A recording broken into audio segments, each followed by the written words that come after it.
네, 말씀을 통해서 또 은혜 받으시고 함께 또 기도의 자리를 통해 하나님 만나는 시간 되기를 간절히 소망합니다. 계속해서 금요일 설교를 할 때마다 느헤미야의 말씀을 함께 나누고 있습니다. 오늘 함께 나눌 느헤미야 7장은 하나님의 은혜로 예루살렘 성벽 공사가 52일 만에 완성되고 난 후의 이야기입니다. 성벽이 완성되고 난 후 이제 그들이 해야 할 것은 이제 예루살렘 성내에 누가 살 것인가를 결정하는 것이었습니다. 에스라와 느헤미야를 보면 이 솔로몬 성전에 비해 초라하지만 성전이 지어졌고 이 느헤미야서를 통해 살펴본 것처럼 예루살렘 성벽이 만들어졌습니다. 그러나 예루살렘 성벽이 만들어졌지만 이 성내에 사람이 살지 않으면 그 성은 아무런 역할을 할 수 없기에 이제 지도자 느헤미야의 결정에 대해 중요한 것은 누가 이 예루살렘 성내에 살 것인가를 결정하는 것이었습니다. 그래 구체적으로 이 예루살렘 성내에 누가 살 것인가는 오늘 본문에 나타나지 않고 11장에 가서야 나타납니다. 이에 앞서 느헤미야는 지금 포로에서 돌아와서 이 유다 땅 가운데 살고 있는 사람들에 대해서 먼저 알아야만 했습니다.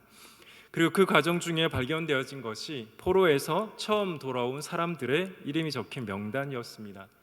느헤미야 7장 5절은 이렇게 말합니다. 내 하나님 마음을 감동하사 귀족들과 민장들과 백성을 모아 그 계보대로 등록하게 하심으로 내가 처음으로 돌아온 자의 계보를 얻었는데 거기에 기록된 것을 보면이라고 기록하고 있습니다. 느헤미야는 지금으로부터 약 100년 전 유다 땅으로 돌아온 사람들의 이름과 돌아온 사람들의 숫자가 적힌 계보를 얻게 되었습니다. 포로 귀환은 3차에 걸쳐서 일어났는데 1차 포로 귀환은 느헤미야 당시보다 약 100년 전에 일어났습니다.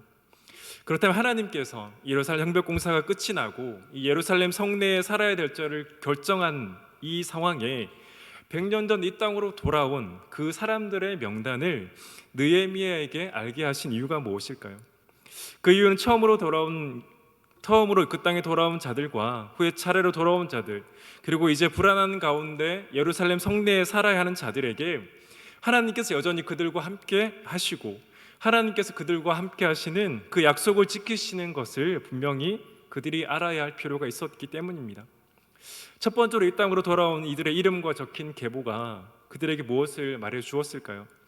그것은 다름이 아니라 하나님께서 그들과 함께 하시고 그들에게 약속하신 것을 반드시 지키시는 신실하신 분이시라는 것을 그들에게 드러내었습니다.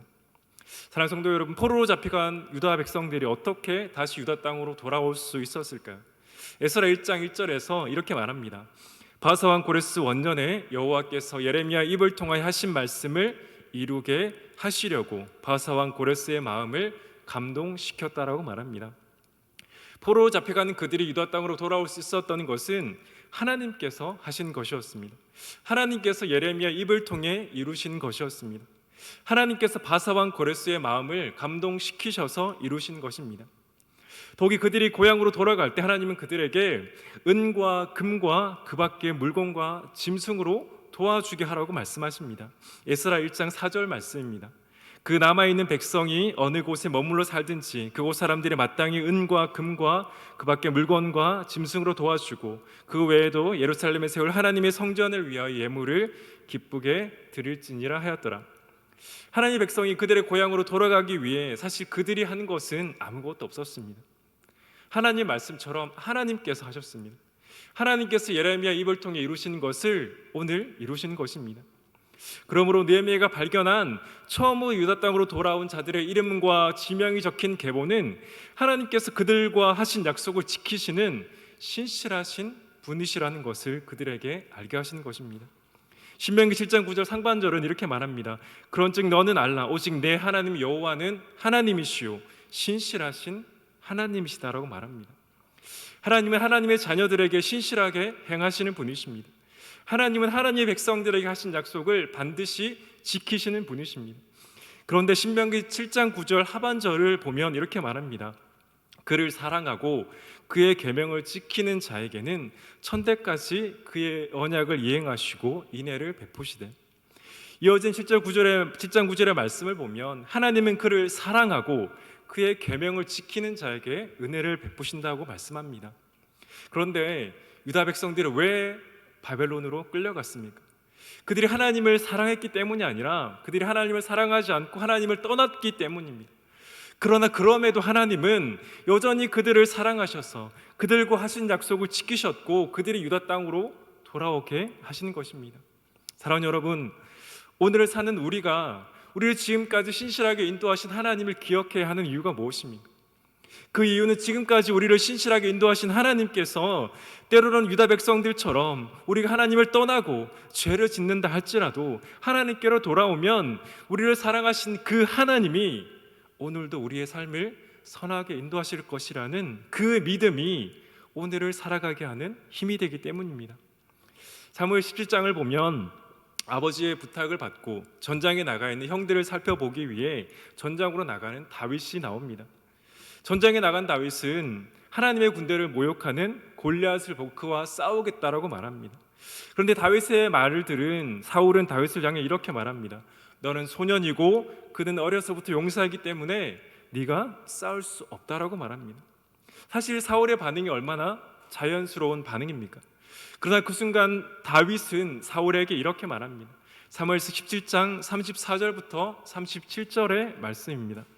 다윗이 사울에게 말하되 주의 종이 아버지의 양을 지킬 때에 사자나 곰이 와서 양떼에서 새끼를 물어가면 내가 따라가서 그것을 치고 그 입에서 새끼를 건져내었고 그것이 일어나 나를 해하고자 하면 내가 그 수염을 잡고 그것을 쳐 죽였나이다. 주의 종이 사자와 곰도 쳤은즉 살아계신 하나님의 군대를 모욕한 이 할례 받지 않은 블레셋 사람이리이까 그가 그 짐승의 하나와 같이 되리이다. 또 다윗이 이르되 여호와께서 나를 사자의 발톱과 곰의 발톱에서 건져내었은즉 나를 이 블레셋 사람의 손에서도 건져내시리이다. 사울이 다윗에게 이르되 가라 여호와께서 너와 함께 하시기를 원하노라. 골리앗과 싸우려 나가는 다윗이 사울에게 하는 말이 무엇입니까? 그것은 내가 양을 칠 때 하나님께서 사자의 발톱과 곰의 발톱으로부터 건져내셨습니다. 사자의 발톱과 곰의 발톱에서 건져내신 하나님이 오늘 이 블레셋 사람의 손에서도 건져내실 것입니다. 다윗의 말은 지금까지 나를 인도하신 하나님께서 지금 이 순간에도 함께 하실 것이라는 확실한 믿음의 표현이었습니다. 이것이 신실하신 하나님을 향한 다윗의 믿음이었던 것입니다. 오늘 본문에 하나님께서 유다 백성들을 향해 자신의 신실하심을 드러낸 것, 바로 느헤미야가 얻었던 100년 전 이 땅으로 돌아온 사람들의 이름이었습니다. 우리에게는 정말 발음하기 어렵습니다. 시간이 되시면 한번 읽어보십시오. 발음하기도 어렵고 기억하기도 어려운 사람들의 이름과 가나안 땅의 지명이 계속해서 나옵니다. 하지만 이 계보를 보는 유다 백성들에게는 그렇지 않았습니다. 돌아온 유다 사람들의 이름과 그들이 살았던 땅에 대한 기록은 그들을 기억하시고 그들에게 기업을 주신 그 하나님의 신실하심을 기억하게 하는 증거였기 때문입니다. 시간이 흘러 100년 전 돌아온 사람들의 일부는 이미 죽고 없을지도 모릅니다. 그러나 하나님은 여전히 그들을 통해 역사하신다는 것입니다. 본문에서 성경을 기록한 기자는 포로에서 1차로 돌아온 사람들의 숫자를 말합니다. 그 숫자는 42,360명입니다. 7장 66절을 보면 온 회중의 합계가 42,360명이라고 말합니다.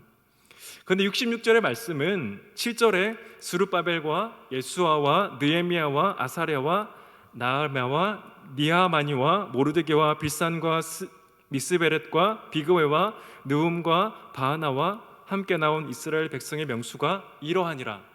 다음에 곧바로 이어져도 전혀 이상하지 않은 말씀입니다. 사실 자연스러우려면 이스라엘 백성의 명수가 이러하니라 다음에 온 회중의 합계는 42,360명이 더 자연스럽습니다. 그런데 하나님은 그 7절과 66절 사이에 포로에서 돌아온 유다 가문의 이름과 그들이 살았던 가나안 지명을 구체적으로 하나하나씩 기록하게 하십니다. 사실 역사의 관점에서 보아도 이들의 이름은 사실 기록되는 가치가 그렇게 있지 않습니다. 차라리 에스라 1장 1절에 바사왕 고레스의 이름이 중요할 따름이었습니다. 그러나 하나님은 하나님의 말씀에 순종해서 유다 땅으로 돌아온 그 백성들의 이름을 기록하게 하셨습니다. 그들의 가문과 그들이 살았던 땅을 기록하게 하셨습니다. 이를 통해 하나님이 누구를 주목하시는지를 우리에게 알려주십니다. 하나님이 주목하시는 분은 바로 하나님의 사람들이라는 사실입니다. 물론 하나님은 지금도 우리가 살아가는 이 세상을 섭리 가운데 주관하고 있습니다. 그러나 하나님의 관심은 하나님의 자녀들에게 있습니다. 우리 시편 139편 1절 말씀 한번 같이 읽어보도록 하겠습니다. 시작. 여호와여, 주께서 나를 살펴보셨으므로 나를 아시나이다. 아멘. 하나님은 우리를 살펴보시지 않아도 이미 모든 것을 알고 계시는 분이십니다. 그러면서 시편 기자가 이렇게 고백하는 것은 이유가 있습니다. 하나님께서 얼마나 부지런히 하나님의 자녀에 대한 관심을 가지고 살펴보시는가를 이 말씀을 통해 우리에게 알려주시기 원함이었습니다. 이 살펴보다라는 동사는 현재 완료 동사로 쓰였습니다. 이 현재 완료 동사로 쓰였다는 것은 계속해서 하나님의 자녀들을 살피시는 그 하나님의 행동을 강조하는 것입니다. 하나님의 자녀들을 사랑하셔서 지금도 우리를 살피시는 그 아버지의 모습을 강조하는 것이 시편 139편 1절의 말씀이라는 것입니다. 느헤미야가 얻은 계보에 나타난 사람들의 이름을 보면 하나님께서 얼마나 그들을 사랑하신지를 알 수 있습니다. 바로스 자손, 스바다 자손, 아라 자손, 베들레헴 느도바 사람, 아나돗 사람, 예수아의 집, 여다야 자손, 호드야 자손, 말씀을 읽어보면 수많은 사람들의 이름이 계속해서 나옵니다. 다 읽을 수는 없지만 분명한 것은 하나님께서 그들을 기억하고 계시다라는 사실입니다. 그들의 가문대로, 그들이 살았던 장소대로, 그들이 하던 직무대로 하나님은 기억하십니다. 어쩌면 우리 가문은 하나님이 기억하지 못하실 거야 라고 생각했던 가문도 있을지 모릅니다. 그러나 하나님은 돌아온 모든 가문을 상세하게 기록하게 하셨습니다. 사랑하는 여러분, 여러 번 읽어도 우리가 발음하기 어렵고 기억하기도 어려운 이름, 왜 우리가 이 말씀을 읽어야 되냐라고 우리는 생각할 수 있습니다. 그러나 이 말씀은 돌아온 유다 백성들에게는 신실하신 하나님을 기억하게 하는 계보였습니다. 그리고 이 말씀은 동일하게 오늘을 살아가는 우리에게도 말씀합니다. 1차 포로 100년이 지나는 시간 가운데 여전히 적들은 공격하고 적들을 거세한 공격 가운데 그들에게 필요한 것은 하나님의 신실하심이었습니다. 그리고 하나님은 그 신실하심을 순간순간 보여주셨을 뿐 아니라 100년 전 돌아온 그들의 이름이 기록된 계보를 통해서도 분명하게 드러내시는 것입니다. 골리앗 끝장내기라는 책에서 저자는 믿음의 삶을 살기 위해 우리가 늘 머릿속으로 되새이고 마음에 새겨야 할 표어가 있다고 말합니다. 그 표어는 첫째는 인생은 짧다입니다. 그리고 둘째는 하나님은 크시다입니다. 저자는 이것을 강조하려고 마음의 되새기라고 말합니다. 우리의 인생은 짧지만 우리가 믿는 하나님은 크시다라는 사실입니다. 유다 백성들이 기억해야 할 것도 이것이었습니다. 그들의 짧은 인생 가운데 하나님은 여전히 크시다라는 것을 그들은 기억해야 했습니다. 하나님은 그들의 인생 가운데 크신 하나님으로 그들에게 신실하게 역사하셨고 앞으로도 역사하실 것입니다. 그렇다면 하나님께서 오늘을 살아가는 저와 여러분에게도 동일하게 말씀하신다고 생각합니다. 우리의 인생은 짧고 우리의 인생은 연약하다고 생각될 때가 많지만 우리가 믿는 하나님은 영원하시고 하나님은 크시다라는 것을 오늘도 우리에게 말씀하신다는 사실입니다. 그리고 그 하나님께서 우리와 함께 하셨을 뿐만 아니라 지금까지 함께 하신 하나님께서 앞으로도 함께 하실 것이라고 우리에게 약속하십니다. 그 하나님의 신실하심이 골리앗 앞에 다윗이 담대하게 싸우게 했고 예루살렘 성벽이 완성된 후였지만 여전히 불안해하는 그들이 하나님 앞에 담대하게 살아가게 하는 것입니다. 그러므로 저와 여러분을 위해 지금까지 신실하게 인도하신 하나님을 믿는 믿음으로 살아가시기를 간절히 소망합니다. 우리를 살펴보시고 우리를 아시고 우리를 사랑하시는 그 신실하신 하나님을 믿는 믿음으로 살아가는 은혜가 있기를 간절히 소망합니다. 근데 우리가 한 가지 더 기억해야 할 것이 있습니다. 유다에서 바벨론 포로로 끌려가던 중에 유다로 돌아온 백성들의 숫자는 많지 않았다라는 것입니다. 정확한 숫자는 알 수 없지만 학자들은 유다 땅에서 바벨론으로 포로로 잡혀간 이들이 많게는 200명까지 보는 학자들도 있습니다. 최소 100만 명을 보아도 다시 유다 땅으로 돌아온 백성들의 수는 매우 작았습니다. 1차, 2차, 3차 포로 귀환 숫자를 합해도 약 9만 5천 명에 불과합니다. 에스라 1장 5절은 이에 유다와 베냐민 족장들과 제사장들과 레위 사람들과 그 마음이 하나님께 감동을 받고 올라가서 예루살렘의 여호와의 성전을 건축하고자 하는 자가 다 일어나라고 말합니다. 하나님께서 마음을 감동을 주셨고 그에 반응해서 돌아온 이들의 숫자가 42,360명이었습니다. 물론 이 수 역시 작다라고 말할 수는 없지만 잡혀간 이들에 비하면 크지 않은 것도 사실입니다. 그렇다면 왜 대부분의 사람들은 돌아오지 않았을까요? 그들이 돌아오지 않은 것에는 여러 가지 이유가 있었을 것입니다. 다시 어렵게 정착한 그곳에서 다시 떠나는 것 쉽지 않았습니다. 그들에게 들려졌던 소식은 여전히 유다 땅과 예루살렘 땅이 황폐하다는 소식이었습니다. 그리고 그들이 돌아가야 할 땅 결코 만만치 않았습니다. 그들이 돌아갈 거리는 약 16,000km였습니다. 오늘처럼 차가 있는 곳도 아니고 비행기가 있는 것도 아니고 걸어서 16,000km를 걸어서 다시 유다 땅으로 돌아가야 했습니다. 성경은 이들이 돌아가지 않은 이유를 말하지 않지만 분명한 것은 유다 땅으로 돌아가기 위해서는 그들에게 믿음의 결단이 필요했다라는 것입니다. 힘들게 정착한 땅을 떠나서 여전히 황폐하고 살 집도 충분하지 않은 그곳으로 가는 것, 위험한 길을 걸어서 가는 것은 믿음이 없다면 할 수 없는 것이었습니다. 그러므로 그들이 유다 땅으로 돌아갔다면 하나님의 약속을 믿음으로 순종했다는 것을 알 수 있습니다. 그러나 그들이 돌아가는 길부터가 사실 쉽지 않았습니다. 에스라 7장 9절은 첫째 달 초하루에 바벨론에서 길을 떠났고 하나님의 선한 손에 도우심을 입어 다섯째 달 초하루에 예루살렘에 이르렀다라고 말합니다. 걸어서 가는 길은 4개월이 걸리는 먼 길이었습니다. 그리고 하나님의 선한 손을 힘입었다는 것은 그들을 공격하는 무리들이 곳곳에 있었다는 것을 의미합니다. 가는 길이 험난할 뿐만 아니라 돌아온 이들의 삶도 너무 힘들었습니다. 성전을 짓고 성벽을 쌓는 것도 힘들었습니다. 적들의 방해는 계속되었습니다. 그래서 1차로 돌아온 이들이 도착한 순간부터 100년이 지나서야 예루살렘 성벽이 완공된 것입니다. 어쩌면 그들 중에는 다시 돌아오는 것을 후회하는 사람들도 있었을지 모릅니다. 그래서 느헤미야의 말씀을 보면 어떤 이들은 적들과 손을 잡기도 했습니다. 그러나 분명한 것은 포로에서 돌아온 이들이 비록 어려움을 겪었지만 하나님은 그들이 어려움을 겪는 순간마다 그들을 도우시고 힘주셨다라는 사실입니다. 우리는 돌아오지 않고 남은 사람들에 대해서는 알 수 없습니다. 성경이 알려주지 않기 때문입니다. 그러나 우리가 무엇을 알 수 있습니까?